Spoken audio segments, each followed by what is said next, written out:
بزرگترین رستوران زنجیره‌ای در جهان با بیش از 40,000 رستوران در 120 کشور مختلف. تا الان که اینجا این مکدونالد بیش از 300 میلیارد عدد همبرگر از شروع کار خودش فروخته که با ابداع سیستم تحویل فوری غذا و ساخت دستگاه‌های میلکشیک خودش تونست به ارزشی معادل 228 میلیارد دلار در امروز برسه. داستان این شرکت سراسر با خیانت، کلاهبرداری، شایعات فراوان، آسیب‌های زیست محیطی، سوء استفاده از کودکان، مقابله در برابر مافیای ایتالیا و آمارهای عجیب و غریب دیگه درآمیخته شده. این شما و این بزرگترین رستوران زنجیره‌ای در جهان، یعنی مکدونالدز.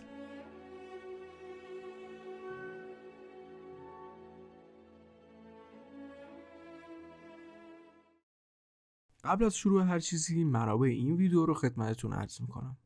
منابع این ویدیو سایت های capitalism.com، marketplace.org، yahoonews.com، watchmojo.com، entrepreneur.com، فیلم The Founder محصول سال 2016 و اخبار و گزارشاتی که از شبکه‌های معتبر خبری آمریکا در طی این سال‌ها راجع به این موضوع منتشر شده.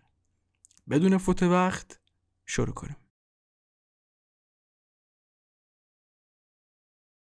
در دهه 1900 میلادی آمریکا به شدت در حال افزایش کیفیت و کمیت سیستم حمل و نقل شخصی با قیمت مناسب برای شهروندان خودش بود. این ارتقای سیستم حمل و نقلی کم کم روی سیستم غذایی و خورد و خوراک آمریکایی‌ها هم تأثیر خودش رو گذاشت. در کالیفرنیا صدها رستوران با سیستم غذای بیرونبر وجود اومد و مردم هم کاملا ازش استقبال می‌کردن. شما در پارکینگ در ماشین خودتون نشسته بودین و در کمترین زمان ممکن فردی سفارشتون رو می‌گرفت و غذا رو براتون می‌آورد. حتی لازم هم نبود از ماشین خودتون بیاین بیرون و در صف‌های طولانی منتظر بمونید. اینجا بود که موریس و ریچارد مکدونالد جوان شهر و ایالت زادگاهشون رو رها می‌کنن و در 1927 به کالیفرنیا مهاجرت می‌کنن. البته هدف اولیه ریچارد و موریس ساخت یک رستوران زنجیره‌ای نبود. اونا به کالیفرنیا آمدن تا وارد صنعت سینما بشن. بالاخره تونستن یک کاری در کمپانی کلمبیا پیکچرز پیدا کنن. بعد از اینکه چند سال مشغول اون کار شدن، به قدری پول جمع کرده بودن که بتونن یک سینمای کوچیکو بخرن. کار کاسبشون خوب بود، اما از شانس بدشون رکود بزرگ در آمریکا یا بهتره بگیم جهان شروع میشه. حالا رکود بزرگ چی بود؟ رکود اقتصادی شدید جهانی از 1929 تا 1939 بود که پیامدش افزایش شدید بیکاران، فقر و کاهش شدید تولید در صنایع شد. در اکتبر 1929 بازار سهام وال استریت سقوط میکنه و اوضاع زندگی رو خیلی از قبل هم برای مردم آمریکا سخت‌تر میکنه. این موضوع به حدی در تاریخ جدی بوده که یکی از دلایل اصلی به وجود اومدن آدولف هیتلر و جنگ جهانی دوم و فجایع بعدش دونسته میشه. در اون زمان کار و کاسبی همه کساد بود، ولی ریچارد و موریس یکی رو میشناختن که حتی در اون زمان هم درآمد خوبی داشت. کسی به نام وایلی رید که یک گاری هات داگ و آبجو داشت. اونا به این نتیجه رسیده بودن که هر چقدر اوضاع اقتصادی بد باشه، بالاخره ملت باید غذا بخورن و جزو هزینه‌های اجتناب ناپذیر روزمرهشون به حساب میاد. پس خودشون هم دست به کار شدن و یک دکه فروش هات داگ و آب پرتقال در شهر آرکیدا که یک شهر کوچیک در شمال شرقی لس آنجلس بود شروع میکنن. ولی چون اون منطقه جمعیت بالایی نداشت، برادران مکدونالد تصمیم میگیرن برن به یک منطقه شلوغ‌تر تا همین کارشون رو توسعه بدن. تصمیم گرفتن برن به شهر سن برناردینو که 70 کیلومتر از شهرشون فاصله داشت. اما متاسفانه چون وضعیت درآمدشون در آرکیدا زیاد خوب نبود، نمیتونستن هزینه ساخت یک دکه دیگه رو بدن. پس گفتن چرا یک دکه دیگه؟ همینو میذاریم توی کامیون و میبریم اونجا. ولی یک مشکل وجود داشت. یک پل بین این دو شهر بود که سقف این دکه بهش گیر میکرد. برای همین ایده‌ای به سرشون زد که دکه‌ای که دارن رو از وسط برش بزنن تا موضوع پل هم حل شه و کارشون رو در سن برناردینو شروع میکنن. اون زمان حدود 1940 میلادی بود و سر تا سر شهر پر شده بود از مجموعه‌هایی به نام درایو این. همون رستورانی که اول ویدیو راجع بهش صحبت کردیم. رستوران‌های کوچیکی که شما با ماشینتون در بخش پارکینگش وای میسودین و منتظر میمونین تا سفارشتون گرفته بشه و غذا رو براتون میآوردن. این روش فوق‌العاده در اون زمان جواب داده بود و طرفدارای زیادی هم داشت. اما این درایوین ها مشکلات زیادی هم داشتن. اول از همه زمان بود که شما باید چند دقیقه منتظر میموندی که سفارشتون گرفته بشه و بعد از اون هم بین 20 دقیقه تا نیم ساعت بعد منتظر میموندین تا سفارشتون آماده بشه. به نظرتون این بده؟ اما بدتر از اینش اینه که بعد از این همه غذایا احتمال اینکه غذاتون رو اشتباه هم براتون میآوردن هم زیاد بود. برادران مکدونالد این مشکل رو ندیدن و کارشون رو شروع کردن و در اوایل سود خوبی هم داشتن، ولی کم کم متوجه شدن که این کار براشون صرفه اقتصادی و روانی نداره. ظرفای غذاشون دزدیده میشد یا شکسته میشد. اراذل مختلف رستوران رو پاتوق کرده بودن و خیلی مشکلات دیگه، از جمله نارضایتی‌های مردم و مشتری‌هایی که قبل بهشون اشاره کردیم. اونا از منوی خودشون شروع میکنن و متوجه میشن که 3 محصول اونا خیلی بالاتر نسبت به بقیه سفارش‌ها طرفدار داره: همبرگر، سیب زمینی و نوشابه. چقدر فروش بیشتر؟ بیش از 87% فروش بیشتر. اونا منوی خودشون رو 6 آیتمه کردن: همبرگر، آبجو، کوکاکولا، قهوه، میلکشیک و سیب زمینی. دیگه از سرویس درایو این خبری نبود.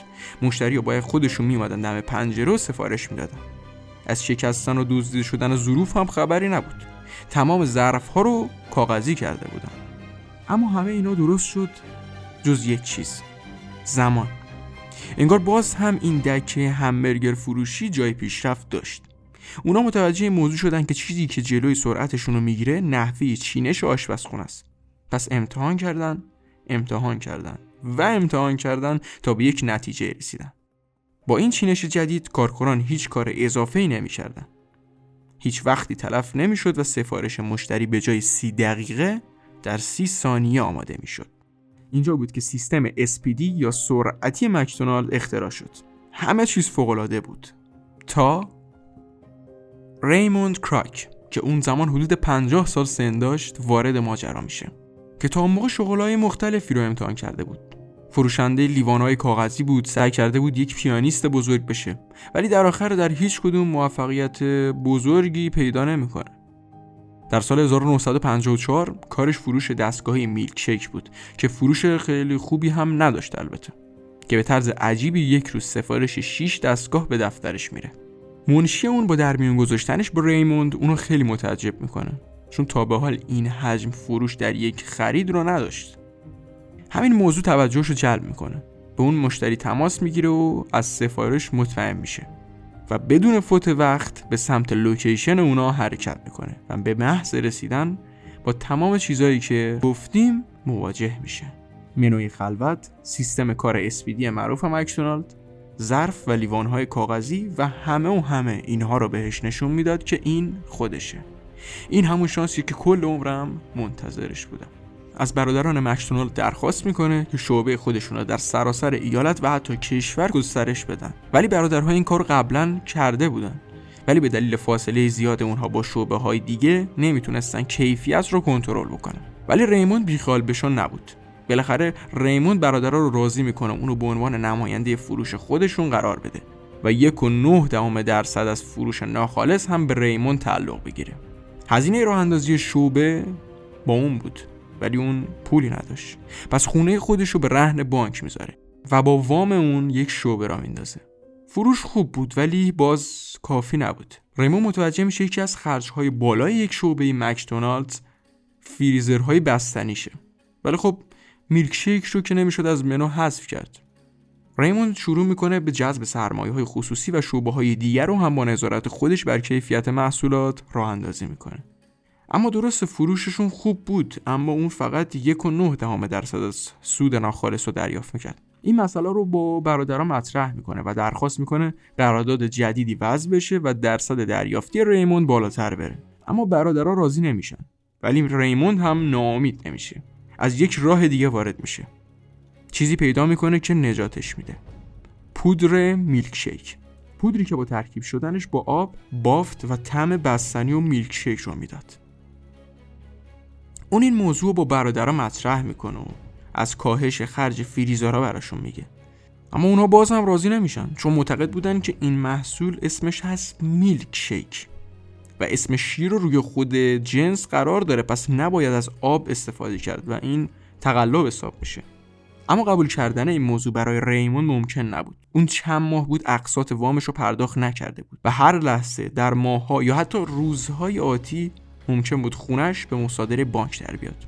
پس بیخیال تایید برادرها میشه و پودرهای میلکشیک رو به عنوان بستنی یخ زده به تمام شعب ارسال میکنه. اوضاع بهتر شده بود، اما بهتر از این هم میتونست بشه. ریموند به طور اتفاقی با فردی به نام هری سانبورن آشنا میشه. هری بهش پیشنهاد میکنه که به جای اینکه به این شرایط و فقط به 1.9% برادرها راضی باشه، بیاد و زمین‌هایی که رستوران‌ها توش قرار داره رو بخره و خودش اونها رو به رستوراندارها اجاره بده و سود اصلیشو از فروش همبرگر ببره به خرید و فروش و اجاره ملکی که رستوران‌ها توش قرار داره.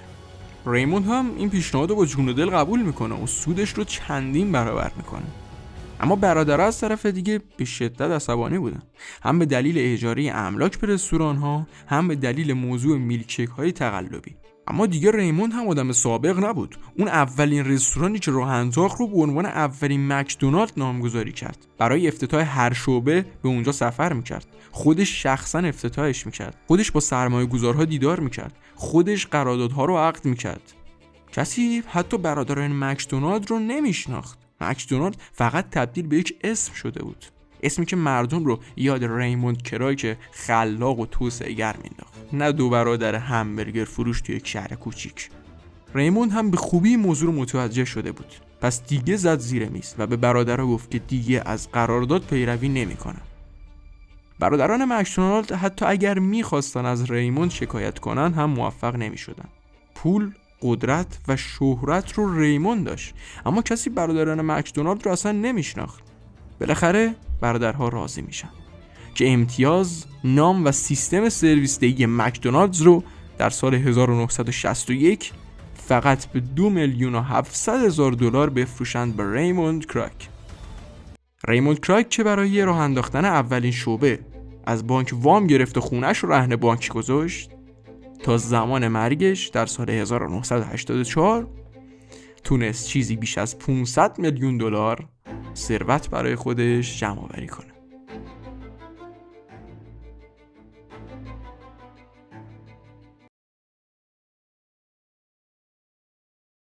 رونالد مکدونالد در سال 1963 به عنوان یک مسکات از طرف مجموعه مکدونالد به دنیا معرفی شد. حالا مسکات چیه؟ یک نشونه یا یک لوگوی تجاری که باعث میشه مردم با دیدنشون یاد مجموعه شما بیفتن. مثلا چی؟ مثلا میمون چیتوز، یا شیرش در چیتوز واقعی در آمریکا، یا اسمارتیس های M&M که خودشون هر اسمارتیسی هر رنگش یه کاراکتره، یا اون پیرمرده توی لوگوی KFC، یا اون کاراکتر سیبیلو روی چیپس های پرینگلز، یا خیلی مسکات های مختلف دیگه. رونالد مکدونالد جایگزین یک مسکات دیگه یعنی SPD بود که اسمش هم از همون سرویس غذای فوری SPD سیستم گرفته شده بود، که کاراکتری خندان با سری همبرگری و لباس سرآشپز بود. حالا نوبت رونالد بود که مسکات جدید این مجموعه باشه. کاستوم و تیپ رونالد هم به طرزی عجیب و ساده بود. یک لباس زرد و قرمز با تم مکدونالد و بینی اون که یک لیوان کاغذی نوشیدنی بود و کلاه اون که شبیه یک کارتون یا جعبه بود که سفارش مشتری‌ها توش قرار می‌گرفت. از شروع کار رونالد مکدونالد دیگه به اون مرحله رسیده بود که سعی داشت بچه‌ها رو به سمت خودش بکشونه و در اولین تبلیغاتم با این کاراکتر سعی به رسیدن به همون هدف، یعنی چی؟ بچه‌ها رو داشت. به نظرتون برای بچه‌ها کم ترسناک و عجیب نیست که دیدن یک دلغک در یک اتاق تاریک با چهره‌ای عجیب که اینطور به یک تلویزیون قدیمی داره نگاه میکنه؟ این تازه شروع ماجرا بود. تبلیغ بعدی که از تلویزیون پخش شد رونالدو نشون میده که داره یک بچه رو قانع میکنه، اما به شکلی که یکم حال به هم زن و عجیبه و دیالوگایی که میگه شما رو بیشتر یاد یک سارق بچه میندازه. همینطور که زمان میگذشت داستان رونالد و تبلیغاتش هم عجیب تر میشد. رفتاری که اون داشت رفتاری بود که انتظار میرفت از دلغک دیگه ای شما ببینی، یعنی پنیوایز فیلم ایت یا آیتی. و طرز وحشتناکی دیالوگ اونا شبیه هم بود. حالا پنیوایز کی بود؟ کسی که از ترس بچه‌ها تغذیه میکرد و اونا رو میدزدید. و رونالد هم به نظر نمیومد قصد دیگه داشته باشه. البته باید گفت ایت یا آیتی اولین بار در سال 1986 عرضه شد، در صورتی که کاراکتر رونالد از سال 1963 کار خودش رو شروع میکنه. ولی داستان از این هم بدتر میشه، جایی که لباس و گریم رونالد تغییر میکنه. دیگه از اون دماغ لیوانی و کلاه جعبه احمقانه خبری نبود. رونالد تبدیل شده بود به یک دلغک ساده، موهای قرمز، یک گریم معمولی و یک لباس با تم مکدونالد که شباهت غیر قابل انکاری به قاتل سریالی اون روزهای آمریکا یعنی جان وین گیسی داشت که با لباس دلغک در جمع بچه ها میرفت و با گول زدنشون بهشون تجاوز میکرد، اونها رو به قتل میرسوند و زیر خونش دفنشون میکرد. چرا باید شباهتی بین این جنایتکار با جرم‌های مربوط به کودکان و رونالد مکدونالدی باشه که هدفش جذب کودکان و بچه‌هاست؟ شاید جان وین گیسی راه گول زدن بچه‌ها رو در قالب دلغک زودتر پیدا کرده بود تا رونالد. یواش یواش رونالد در قالب‌های دیگه‌ای مثل کمیک‌ها، برنامه‌های تلویزیونی و تبلیغات دیگه‌ای دیده می‌شد، در کنار مسکات‌های دیگه و کم اهمیت‌تر و کمتر محبوب‌تر از رونالد. مکدونالد به همین هم راضی نبود و یک فیلم با حضور رونالد هم ساخت. فیلم مک اند می که الهام گرفته شده از فیلم ایتی تولید 1982 اثر استیون اسپیلبرگ بود. این فیلم در سال 1988 اکران میشه و در این فیلم رونالد محبوب برنده جایزه تمشک طلایی بدترین بازیگر تازه کار در اون سالو میگیره. جدا از اون وضعیت رضایت کلی هم به این فیلم فاجعه بود. این فیلم 6.4 میلیون دلار فروش داشت، در صورتی که 13 میلیون دلار سرمایه فیلم بود و کمتر از 2 هفته از پرده های سینما پایین کشیده شد. بعدها چند بازی ویدئویی دیگه هم برای این دلغک ساخته و عرضه شد که اونها هم طرفدارای زیادی نداشت. در سال 2006 یک مجموعه دیگه کودکان به رونالد سپرده شد که اسمش بود مک‌کتس، که خب یکم عجیبه چون این ترتیب اسم گذاری شبیه غذاهای مکدونالد بود، مثل مک ناگت، مک چیکن، مک دابل، مک ریپ، مک فلوری، مک مافن. حالا چرا مک‌کتس؟ دیگه هر چقدر که میشد مکدونالد کاراکتر رونالد رو دوشیده بود. اما دیگه بس بود، هر چیزی باید پایانی داشته باشه و پایان رونالد هم نخیر نرسیده بود. هنوز با این کار داریم. چند سال بود که خیلی از این کاراکتر که سالها قبل به صورت بیرون‌المللی محبوب بود خبری نبود، تا در سال 2011 همه چیز عوض شد. چند تا نوجوان مجسمه رونالد رو میدزدن و سرش رو قطع میکنن و این ویدیو رو پخش میکنن. ما عاشق برگر، سیب زمینی سرخ شرده و مکدونالد هستیم، ولی دیگه نمیتونیم سکوت کنیم که غذای مورد علاقمون داره نابود میشه. وقتی مکدونالد به این ماجرا واکنشی نشون نداد، این گروه ویدیوی دیگه‌ای منتشر کردن که رونالد رو در حال گردن زده شدن با گیوتین نشون میداد. در پرانتز عرض کنم که ما از لوی 16 رسیدیم به یک دلغک مسکات فست فودی. در سال 2004 هم چند داستان مختلف راجع به مجسمه رونالد مطرح شده بود که گزارش‌های مبنی بر تکون خوردن مجسمه، حرف زدن اون و غیره بود. این مجسمه در جاهای عجیبی دیده میشد که قاعدتاً نباید در اونجا می بود. ولی در سال 2011 این ویدیو منتشر میشه و ماجرا رو به کل عوض میکنه.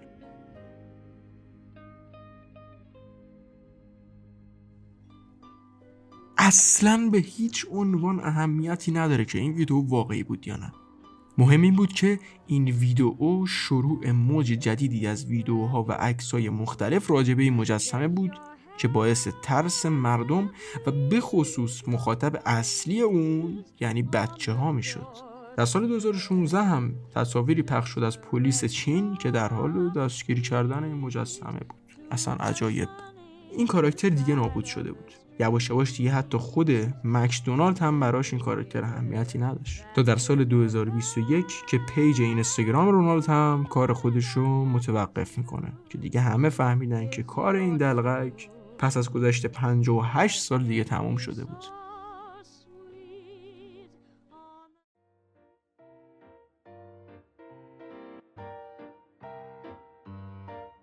در اواخر دهه 80 مکدونالد یک سری مسابقات رو انداخت که روی اکثر محصولاتشون برچسب‌هایی بود که ممکن بود جوایزی مثل ماشین، بلیت سفرهای خوب و جوایز نقدی 1 میلیون دلاری زیر اون برچسب‌ها به صورت یک کد وجود داشت که خب باعث افزایش فروش به شکل قابل توجهی هم شد. اما مشکل اینجا بود که مکدونالد خودش بر سیستم پخش برچسب‌ها و اینکه کی اونها رو برنده میشه نظارت نداشت.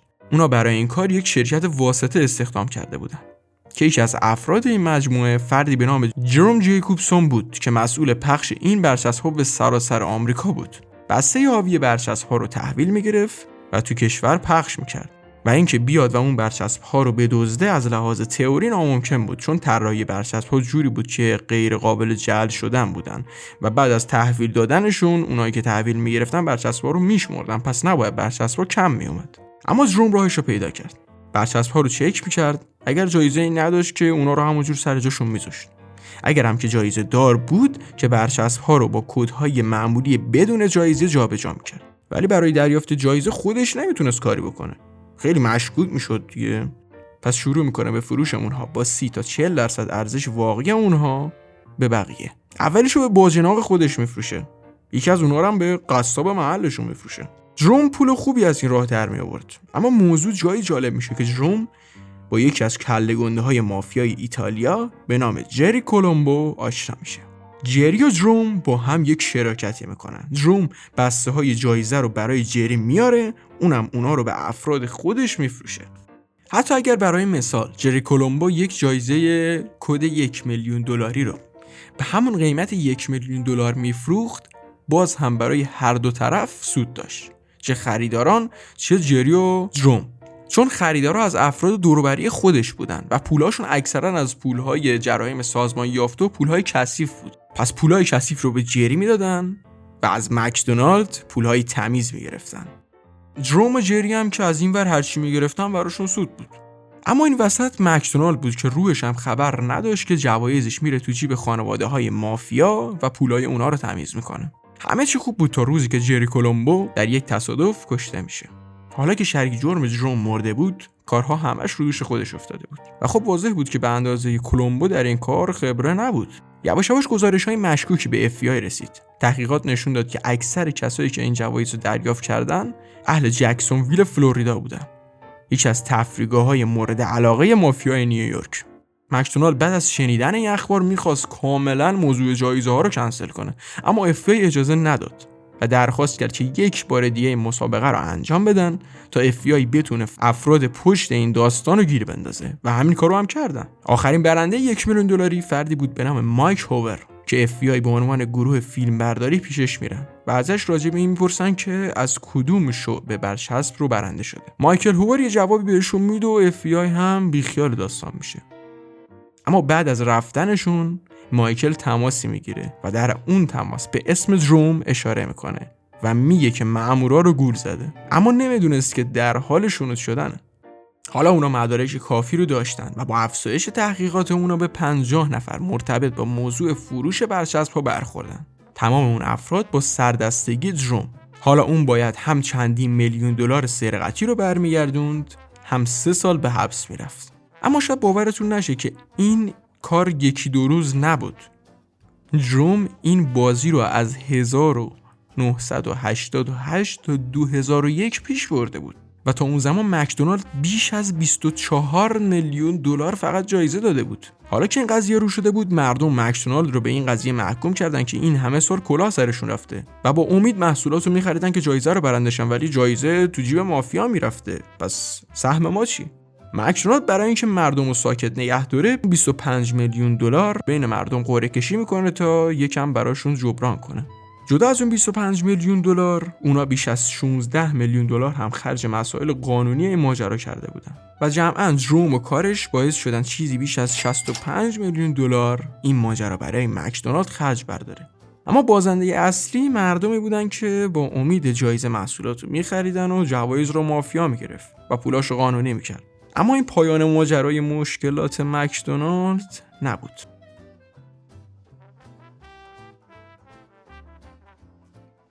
در سال 2004 فردی به نام مورگان اسپرلاک مستند خودش رو به نام سوپر سایز می منتشر کرد درباره اینکه چقدر مکدونالد باعث افزایش وزن مردم آمریکا، پایین اومدن کیفیت تغذیه و افزایش بیماری‌های قلبی و عروقی و بیماری‌های دیگه میشه. در اون زمان افراد دیگه هم به طور قانونی شکایتی علیه مکدونالد ثبت کرده بودن، اما به موفقیتی نرسیده بود. به چه دلیل؟ همون دلیلی که باعث شد ریچارد و موریس مکدونالد رستورانشون رو از دست بدن. مکدونالد با مدیریت ریموند وکلای قوی داشت و برادران مکدونالد پول استخدام همچین وکلایی رو نداشتن. و همینطور مردمی که به دلیل آسیبزا بودن غذا از مکدونالد در آینده شکایت کردن. اما مورگان با این مستند تاثیرات زیادی روی مردم میذاره. اون در این مستند خودش به عنوان صبحونه، نهار و شام به مکدونالد میرفت و بزرگترین آیتم اونا رو سفارش میداد و میخورد و خودش رو در اختیار پزشک برای تستای سلامتی مختلف قرار میداد. در آخر این آزمایش یعنی 30 روز نتایج شوکه کننده بود. اون 13 کیلو وزن اضافه کرده بود. کلسترول خونش به بالاترین حد خودش رسیده بود و حتی دچار افسردگی شدید شده بود. جدا از اون مشکلات قلبی مختلفی هم پیدا کرده بود. فقط با 1 ماه استفاده از مکدونالد. بعد از 6 هفته گذشتن از پخش شدن این مستند به قدری حجم اعتراضات و انتقادها به مکدونالد بالا میره که اونها غذای سوپر سایز یا غذاهای فوق بزرگشون رو از منو حذف میکنن و با کمپین گو اکتیو در تبلیغاتشون مردم رو به ورزش کردن و خوردن سالاد و غذاهای سالم تشویق میکردن.